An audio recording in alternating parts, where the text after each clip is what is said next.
저와 함께 수요일마다 갈라디아서를 계속해서 살펴보고 있는데 드디어 오늘 끝났습니다.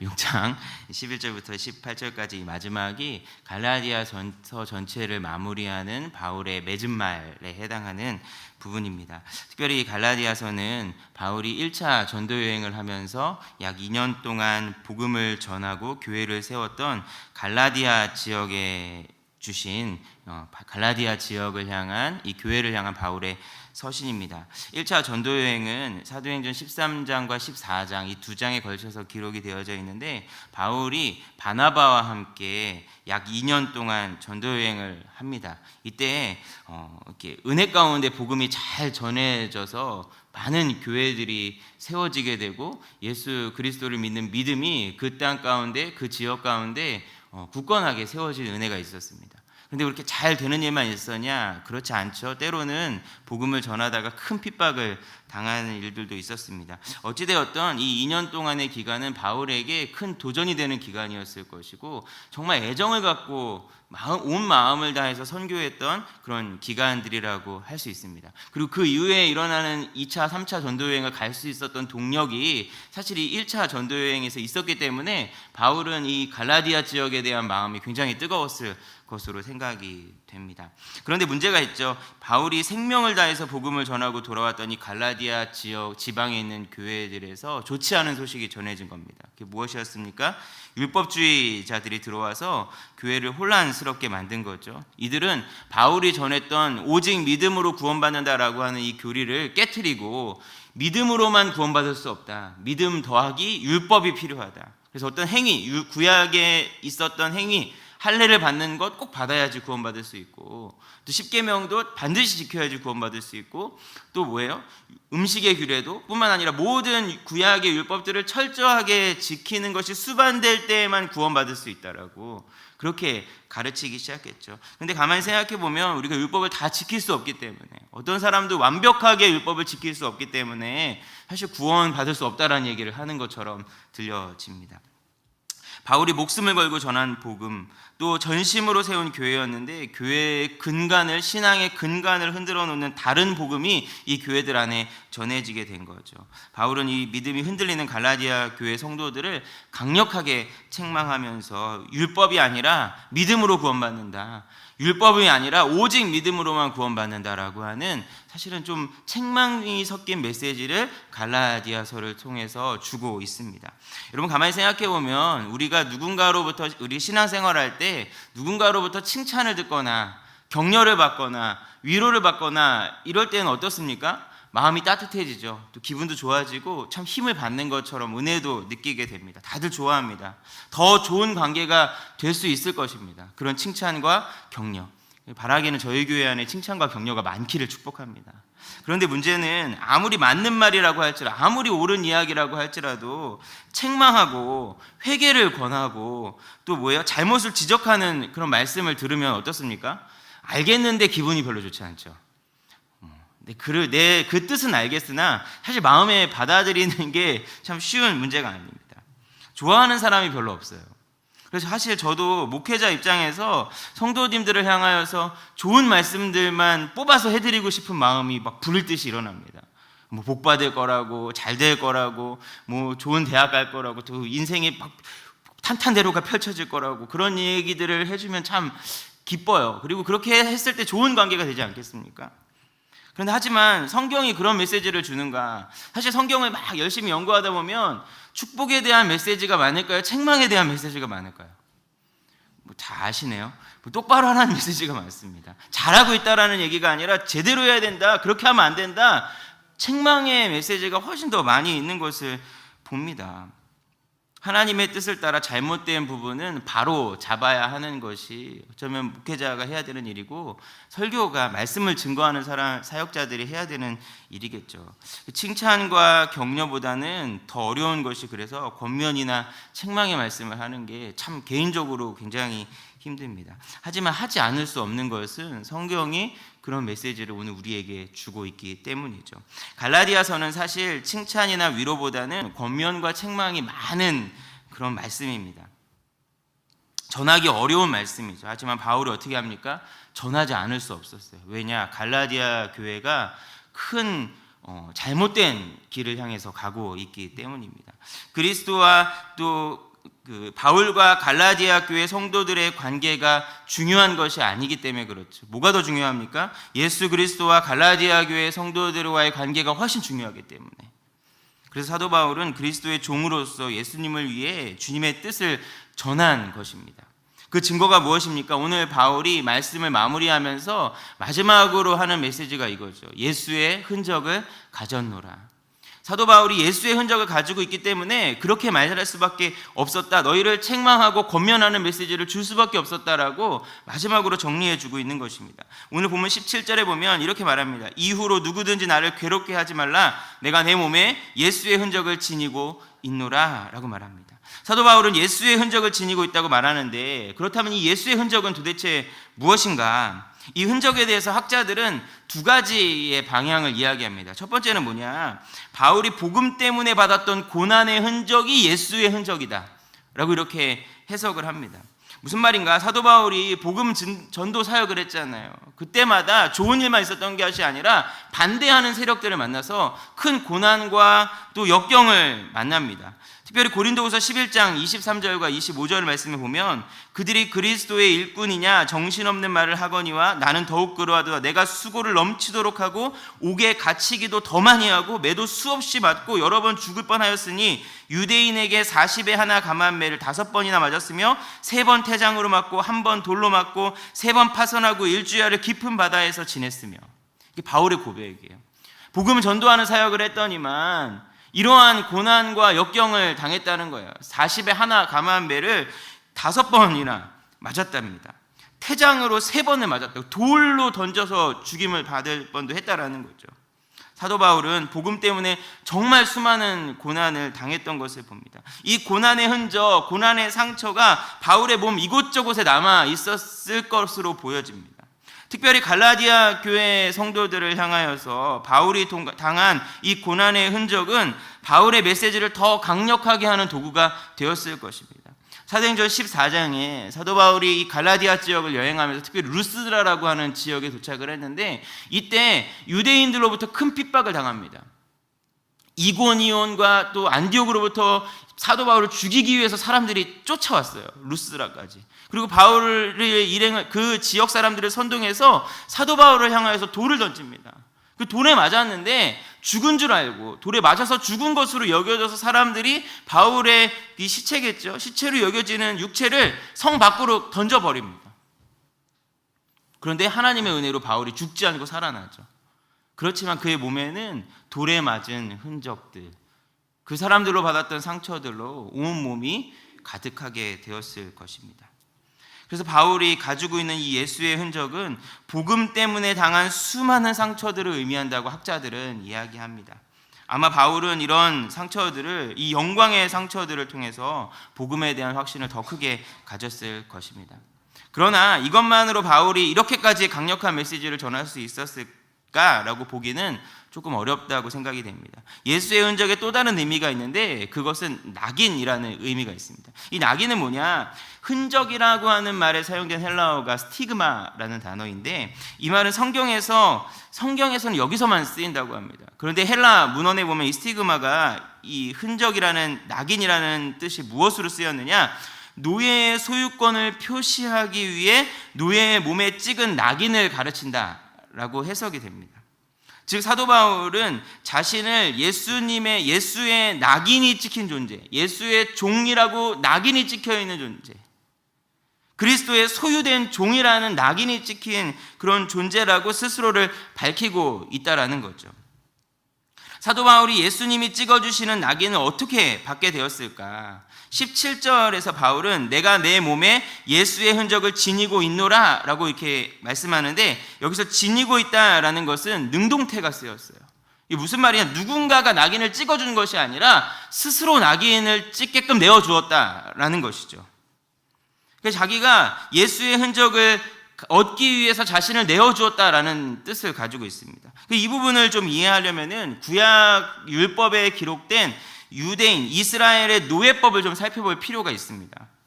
유대인은 원칙적으로 노예가 될 수 없어요. 그래서 노예가 되었다가도 7번씩 이르내니까 50년 희년이 되면 노예에서 자동적으로 자유민이 되는 것이 유대의 법률입니다. 그런데 이렇게 자유민이 될 수 있음에도 불구하고 이 자유민으로 돌아가는 것이 아니라 여전히 노예로 남기로 하는 사람들이 있었어요. 그 기록에 대한 게 출애굽기 21장 5절과 6절에 기록이 되어 있는데, 만일 종이 분명히 말하기를 내가 상전과 내 처자를 사랑하니 나가서 자유인이 되지 않겠노라 라고 말하면 상전이 그를 데리고 재판장에게로 갈 것이요 또 그를 문이나 문설주 앞으로 데려가서 그것에다 송곳으로 그의 귀를 뚫는 것이라. 그는 종신토록 그 상전을 섬기리라. 이게 구약에 나와 있는 유대인의 노예법이에요. 자유민이 될 수 있음에도 불구하고 그 주인이 너무 좋아서, 주인을 너무 사랑하고 존경하는 마음이 있어서 그의 종으로 영원히 남고 싶다라는 거예요. 그럴 때는 내가 종이 되겠습니다 라고 스스로 고백하고 스스로 말하면, 사람들 앞에서 선언하면 그의 몸에 흔적을 남겨서 그가 종으로 영원히 남을 수 있게 했다라는 거죠. 이렇게 보았을 때 우리가 예수의 흔적을 갖게 된다라고 하는 것도 이런 비슷한 의미를 가지고 있습니다. 우리의 주인이신 예수 그리스도를 너무너무나 사랑하고 주님을 따르는 마음, 주님의 영원한 종으로 남기로 헌신하는 그런 간절한 열망을 가지고 스스로 주님의 종으로서의 삶을 살기를 간절히 원할 때 예수의 흔적이 우리에게 부어지게 되는 것이죠. 사도 바울은 누가 시켜서 주님의 종이 된 것이 아닙니다. 누가 받으라고 해서 예수의 흔적을 받은 것이 아니죠. 스스로 주님이 좋아서 예수님을 사랑해서 복음의 은혜가 너무 크기 때문에 주님의 종으로 자신을 내어드린 것입니다. 사랑하는 성도 여러분, 오늘도 우리 예수님은 우리가 예수 그리스도의 흔적을 갖기를 원하십니다. 누가 시켜서 주님의 종이 되는 것이 아니라, 누가 시켜서 강제로 예수님을 따르는 종의 짐을 짊어지고 살아가는 것이 아니라 자발적으로 스스로 주님께 나를 내어드리는 그런 사람을 오늘 주님 찾고 계시고 그 사람에게 예수의 흔적을 부어주시기를 원하신다라는 거죠. 바라기는 자발적인 헌신으로 예수 그리스도의 흔적을 소유하는 저와 여러분이 되시기를 주님의 이름으로 축복합니다. 그렇다면 예수의 흔적을 받은 주님의 종은 어떻게 살아가야 할까요? 오늘 말씀의 사도 바울은 예수 그리스도의 종이라면 주 예수 그리스도의 십자가를 자랑해야 한다라고 말씀합니다. 14절에 보니까 그러나 내게는 우리 주 예수 그리스도의 십자가 외에 결코 자랑할 것이 없으니 그리스도로 말미암아 세상이 나를 대하여 십자가에 못 박히고 내가 또한 세상에 대하여 그러하니라 라고 말씀합니다. 사도 바울은 예수 그리스도의 십자가만 자랑한다라고 오늘 본문을 통해서 말씀합니다.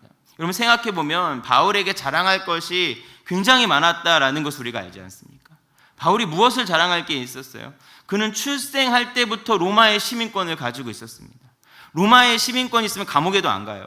로마의 시민권이 있으면 재판도 받지 않고요. 웬만한 죄를 지어도 다 그냥 프리패스처럼 통과할 수 있는 게 로마의 시민권입니다. 근데 사도 바울은 태어날 때부터 이 로마의 시민권을 가지고 있는 사람이었다라고 말씀합니다. 그리고 그가 유대인으로서도 굉장히 명망 있는 가말리엘이라고 하는 사람의 제자였어요. 그리고 바리새인 중에 바리새인이었고, 사실 자랑할 것들이 너무나 넘치는 사람이 사도 바울이었는데 바울이 그것을 자랑하지 아니하고 무엇을 자랑한다고 합니까? 예수 그리스도의 십자가만 자랑하겠다라고 말씀합니다. 왜 그렇습니까? 사도 바울이 예수님의 십자가의 보혈의 공로로 얻은 구원을 경험하니까, 그 은혜를 경험하게 되니까 다른 모든 자기가 가지고 있었던 것은 아무것도 아닌 게 되어버렸다라는 거예요. 예수님의 십자가의 그 사랑만, 예수의 십자가의 구원이 자랑할 유일한 것이고 다른 모든 것들은 배설물로 여겨버리게 됐다라는 겁니다. 빌립보서 3장 8절에서 9절에 보면 또한 모든 것을 해로 여김은 내 주 예수 그리스도를 아는 지식이 가장 고상하기 때문이라 내가 그를 위하여 모든 것을 잃어버리고 배설물로 여김은 그리스도를 얻고 그 안에서 발견되려 함이니 내가 가진 의는 율법에서 난 것이 아니요 오직 그리스도를 믿는 믿음으로 말미암은 것이니 곧 믿음으로 하나님께로부터 난 의인이라. 바울이 이렇게 고백했다라는 거예요. 내가 가지고 있는 거 어떤 것도 자랑거리가 될 수 없고 오직 예수 그리스도의 십자가가 내 자랑이다. 왜요? 주님의 흔적을 갖게 됐으니까. 주님의 종이 되고 주님의 따르는 하나님의 제자로, 예수 그리스도의 사도된 자로 세워졌기 때문에 그것 말고는 더 이상 중요한 것이 없다고 바울이 말씀하고 있는 것입니다. 사도 바울은 예수 그리스도를 알고 나서 모든 것을 배설물로 여겼대요. 왜 그렇습니까? 그것과 비교할 수, 그 어떤 것도 그 십자가와 비교할 수 없다라는 것을 깨닫게 되었기 때문입니다. 바울은 세상의 그 어떤 것도 예수 그리스도의 십자가보다 귀할 수 없다라는 것을 깨달았기 때문에 이렇게 강력한 메시지도 전할 수 있는 것이고 담대하게 주님의 사역들을 감당했던 것입니다. 사랑하는 여러분, 예수 그리스도의 십자가의 은혜를 경험했고 예수 그리스도의 흔적을 받은 그리스도의 종으로 살아가기로 결단하였다면, 그런 그리스도의 종이 되었다면 우리는 더 이상 세상적인 것들을 자랑해서는 안 됩니다. 그리고 세상적인 것을 자랑할 수 없습니다. 우리의 자랑은 무엇이 됩니까? 오직 예수 그리스도의 십자가만 자랑하게 되는 줄 믿습니다. 즉 예수 그리스도께서 우리에게 허락하신 구원의 은혜, 주님이 나를 붙들고 계신 것, 내가 주님의 제자로 살아가고 있는 것, 하나님의 자녀된 존재로서 이 땅에 살아가고 있다는 것만 자랑거리가 된다는 거죠. 이번 주간에 추석이 있습니다. 그렇죠? 명절 때마다 가족들이 모이면 무엇을 합니까? 한번 생각을 해봤어요. 어렸을 때 우리 가족들이 모이면 뭘 했지? 저희 아버지가 예수님을 좀 늦게 믿으셨어요.